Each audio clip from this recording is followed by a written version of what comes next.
White হাউসে Trump Zelensky নজিরবিহীন বাগবিতণ্ডা প্রায় ৮,০০০ কিলোমিটার দূরে বসে উপভোগ করেন রাশিয়ার প্রেসিডেন্ট ভ্লাদিমির পুতিন।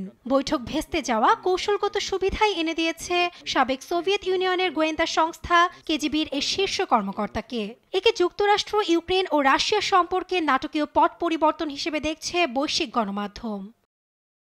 রুশ আগ্রাসন শুরুর পর বাইডেন প্রশাসন ইউক্রেনকে আনুমানিক ৬৪ বিলিয়ন ইউরো সামরিক সহায়তা প্রদান করেছে। জার্মান গবেষণা সংস্থা কিয়েল ইনস্টিটিউটের মতে ২ বছরে ইউক্রেনে পৌঁছায় প্রায় ১১৪ বিলিয়ন ইউরো মার্কিন সহায়তা, আর ইউরোপীয়দের অবদানের পরিমাণ ছিল ১৩২ বিলিয়ন ইউরো। তবে ট্রাম্প জেলেনস্কির বৈঠক ভেস্তে যাওয়ায় মার্কিন সহায়তার দরজা যেন আনুষ্ঠানিকভাবেই সিলগালা হয়ে গেল।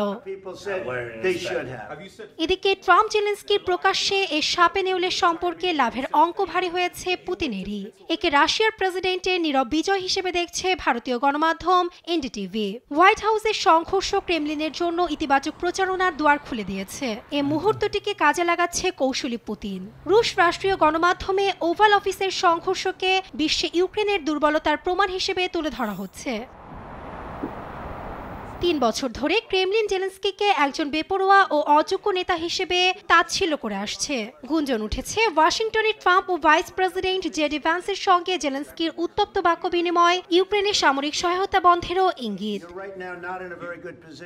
মূল্যবান খনিজ নিয়ে চুক্তি ও ভবিষ্যৎ রুশ আগ্রাসন ঠেকাতে ট্রাম্পের কাছে নিরাপত্তার প্রতিশ্রুতি আদায়ে ওয়াশিংটন সফরে যান জেলেনস্কি। কিন্তু উত্তপ্ত বাক্য বিনিময়ে চুক্তি ছাড়াই বৈঠক শেষ হয়। তুরুপের তাসের মতোই ভেঙে পড়েছে ওয়াশিংটন কিয়েভ সম্পর্ক।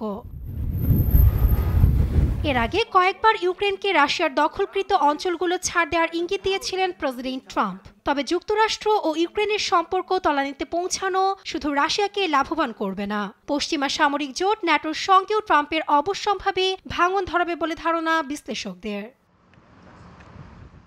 নাসরিন আক্তার, নিউজ ডেস্ক, দেশ টিভি।